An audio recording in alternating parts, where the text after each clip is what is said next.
Hi guys, Radhika here again. So I'm continuing on my series of personas inside a narcissistic clan or a narcissistic family or group. So the next one is the main one. Actually, it's the scapegoat. So the scapegoat is the poor person who gets the brunt of all the hatred that a narcissist has in his or her heart. Um, so the narcissist basically, as discussed in the previous video, will make someone as the golden child, and to in contrast to that, they need a scapegoat. So the scapegoat is like the black sheep of the family. So everything is going to be blamed on the scapegoat, and the golden child is going to be revered for everything he or she does. Um, because narcissists are so highly tuned to emotions, but all the negative ones, and also the positive ones, but they like the negative ones. Um, so, a narcissist will find most of the time the most empathetic person in the group to be the scapegoat. So, what they want to do is they want to take this person who represents a lot of the good qualities that the narcissist is not, and they see this person as their enemy because they are everything that the narcissist can never be. Like a person who's very comfortable in his own skin, who does not care what people think about him, who's just happy and who's just doing happy things, trying to make everyone smile, trying to give everyone a good time. The narcissist is going to choose such a person who has a lot of love in their heart, and they are going to make them the scapegoat because that's the most fun, right? I mean, if you think in narcissistic terms, um, so the narcissist will have fun in destroying the thing which is the most innocent and which is the most opposite to the narcissist, which is filled with love. So that is why if you find yourself being the scapegoat in a situation, in a narcissistic situation, know for sure that if even if you don't know what your worth is, the narcissist knows what your worth is. That is why you are the scapegoat, because they know soul you carry, how true your soul is, and how connected with your soul you are. And so as an empathetic person, you might be like sad for others, or you might still bring yourself up from that sadness and be happy. But just know that you are so pure, and you're so, I would say, very, very in touch with God or in touch with love, that is why you are being targeted. That is why you are the target of the narcissist. So once you know that, at least you know who you are. So that's probably the person who the scapegoat is the most, the nicest person of the family, the person who always gives others advantage of doubt. Such a kind of a person is usually the scapegoat. So all the blame is going to be placed on the scapegoat. It does not matter if the scapegoat did it or not. It's usually not the scapegoat's fault, but the scapegoat is going to get blamed anyways. So, the most disassociation that the narcissist does is of the scapegoat. So, say I am a scapegoat in a narcissistic situation, and I like keeping my house clean, right? So, this is a quality that I have. I like keeping my house clean. Now, what the narcissist is going to do is they see this quality that I like to keep my house clean, and they are going to try to disassociate this quality with me, with the person who I am. So they will spread gossip. So they will just in casual talk, they will say, oh, do you know how dirty her house is? Do you know it's never clean, it's never this, it's never that? and when they come to my house, they're going to deliberately dirty the house because they know how irritated I'm going to get when the house is dirty. And then little by little, they keep doing this, and instead of picking a fight, the empathetic person or the scapegoat is going to think, maybe I should just give this person a pass. If he or she is making the house dirty, let me give them a pass on it. And then little by little, you are going to get burnt out because you have to keep cleaning your house after the narcissist. And at the same time, the narcissist is spreading this thing about you to the outside world, in their hidden ways, that this person is not a very clean person. And over time, what will happen is, say I will get so burnt out cleaning the house all the time, that I will say, you know what, cleaning the house is not that important as it is cooking food or taking care of my child. And then little by little, what they are doing is they disassociated me with this quality of keeping my house clean. You see how they did it? And they were already spreading these things to other people, that she doesn't keep her house clean. And little by little, they got to their aim of me not keeping my house clean. And now, when other people come, they will see, oh, the house is not that clean. So, there you go. What the narcissist wanted to do, they wanted to disassociate this one habit, one good habit, from the person who's having the good habit. So, this was just an example, but that's what the narcissist does. If there's a person who always tells the truth, the narcissist will spread rumors that the person is lying, and they will force the person to lie in a particular situation. And then they will say, see, I told you this person always lies. So, that is disassociation. So, narcissist will try to pick out every good quality that you have as a scapegoat, and they will try to disassociate you from it. So their aim is to bring you down to their vibration, to their energy, to the hurt that they feel all the time inside their heart. They want you to feel that hurt all the time inside your heart. And that's how they get satisfaction. That's how they see good people, they spread good vibes and they get satisfaction. Narcissists, they want other people to feel as bad as they are feeling. They feel like, why should I feel this all by myself? I want others to feel what I am feeling. So they are sharing in a way, but they are sharing all the bad energy, all the bad emotions that they have. So yeah, the most disassociation is done to the scapegoat. All the good qualities that the scapegoat had are slowly ripped off him or her, and all the bad qualities are put in place, and all the gossip is spread that, oh, this person is this thing. So an image is being made for the scapegoat as well as the golden child. So in a way, the narcissist kind of always plays God in this creation that the narcissist is creating around himself or herself. So basically, they're just all the time they're creating their reality, they're creating all the hurt around them, and that's what they do. So yeah, so basically they are trying to break down the narcissist. So a child who's in a scapegoat situation can just stop, they will just stop expressing, they will stop talking, they will stop being who they were trying to be, because that's an age where the ego is developing. And what the narcissist does is, the narcissist will make sure that the ego of the golden child boosts, and at the same time they will make sure that the ego of the scapegoat goes down.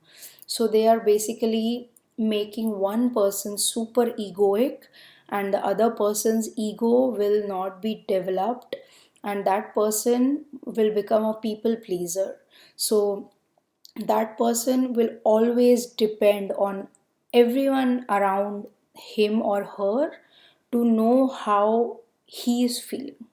So if everyone around this person is feeling good, the people pleaser will feel good. They will feel like, oh, I'm in a good situation, I'm feeling good today.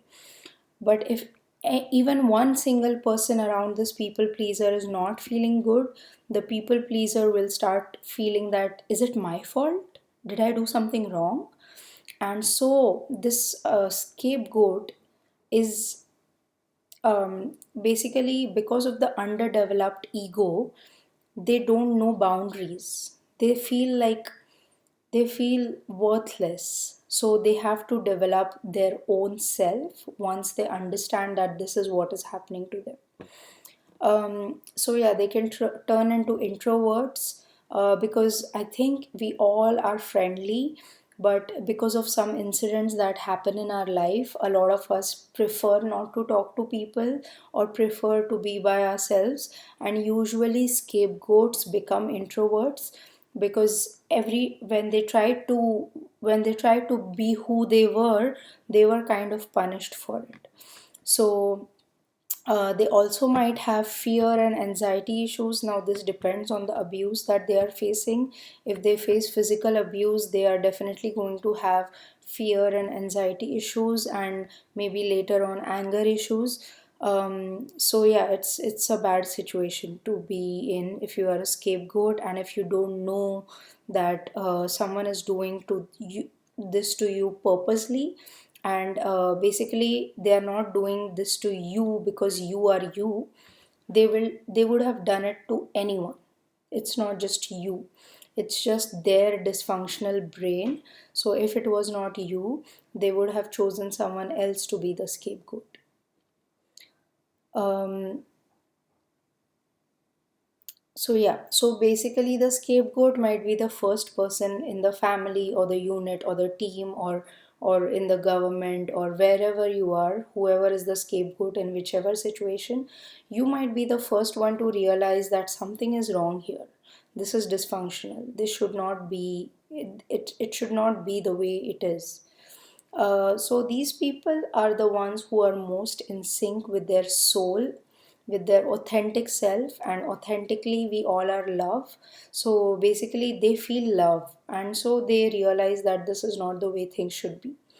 They also many times do not get into peer pressure. So a scapegoat might make fun of other siblings, but many times, because they are made fun of before, and because they are empathetic, they actually make it a point to not make fun of anyone. And this is a common case. Most of the time scapegoats become empaths, although it's not always the case. Sometimes scapegoats can also become narcissists after they grow up. um, so yeah, and the more empathetic a scapegoat is towards the abusers, the more the abuse continues, because a narcissist is going to push you till your limit. And so, if you keep taking abuse, the narcissist is going to keep pushing you further and further and further. So actually, being a scapegoat myself, what I can tell you is that the disassociation that a narcissist does to you can be very, very, very helpful to you. So, narcissists actually disassociate the good qualities that you have and place bad qualities there. So, what they are doing is actually they are showing you your ego. That's what they are doing. They're showing you there's a part of you that clings on to identity dearly. You are so um, it's so important for you to prove to people who how you are. So that's what the narcissist is trying to show you, that see, you cling to your ego. And the narcissist does the same, but it's not about competition. We are not about competing with the narcissist, because we don't even want to be like a narcissist. So what if we were to learn a lesson from being a scapegoat in a narcissistic situation? The lesson would be that you still, no matter how good you are, no matter how empathetic you are still clinging a lot to your ego, because all the trauma that you undergo as a scapegoat, it is because you are trying to prove to someone that I am not this, and the narcissist is trying to prove to everyone that this person is this thing, and you are trying to prove that no, I am not that thing.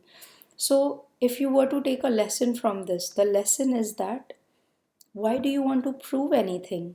Why do you want to prove anything to anyone that I am this, I am that, I am so good, I am so kind, I am so loving, I keep my house clean, I'm a good mom?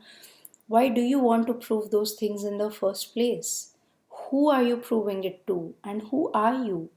So, a narcissist will make a scapegoat go through all of these questions, because you will go, if you actually are a scapegoat and if you have thought about these situations again and again and again and try to figure out what is going wrong, what am I doing wrong, why is my life falling apart, so you will understand that in the end you will come to the conclusion that why did I even bother? I bothered because I did not know who I was. I wasn't in touch with my inner self. And once you get in touch with your inner self, you have all of these things flowing out of you. You have spirituality flowing out of you. You have music flowing out of you. You have art flowing out of you. You have books, words, poems. So, a narcissist, in a way, is going to push you so much from this human world, from the family, from the society, from your office team, and you will have to go deep inside yourself and you will have to find out who you are. And once you get that, once you know who you are, you will not need anything else ever again. You will not need the narcissist or his or her approval. You will not need the family unit around the narcissist to approve of you, to love you, to like you. You will not need your team in the office to think of you in a certain way.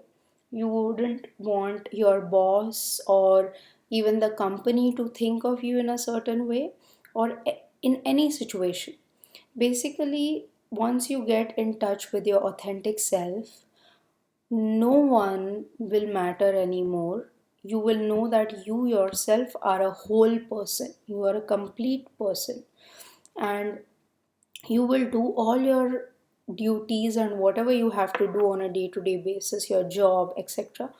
But you will do all of it while you have that one connection with your true self, and that will make your life so much easier. If you were a control freak, you will let go of control. If you were a neat freak, you will let go of that neat freakiness. Now that doesn't mean that you will not keep your house clean. You will, but you won't feel the anxiety you used to feel if the house wasn't clean, because you were doing all those things to prove something to someone. Even though you might not know it, you were doing those things to prove something to someone, to be a good housemaker, to have all these labels put on you. And what the narcissist has done is the narcissist has disassociated you with all your good qualities and put this all these bad qualities on you, and that has made you question, who am I, who am I really? And so that is going to help you on your own path. That's why I said that I want this channel to be something that people watch to get some healing done, because it is healing when you know this thing, why the narcissist was doing whatever they were doing to you. And once you come to this point where you don't care, you are going to feel like you have started the journey of healing from here. So yeah, narcissists create a lot of artists, a lot of healers, a lot of spiritual coaches, a lot of psychiatrists, a lot of psychics, a lot of life coaches. Oh, sorry, I mentioned that. A lot of a lot of basically supportive people who have been through a lot of hurt in life, but who have healed themselves. And once they have healed themselves, now they want to continue this practice of healing, and they want to tell that experience to other people so that other people can heal themselves and in turn heal other people. And this cycle of healing will continue, like the cycle of narcissism continues. And these healers, little by little, we can heal the whole world.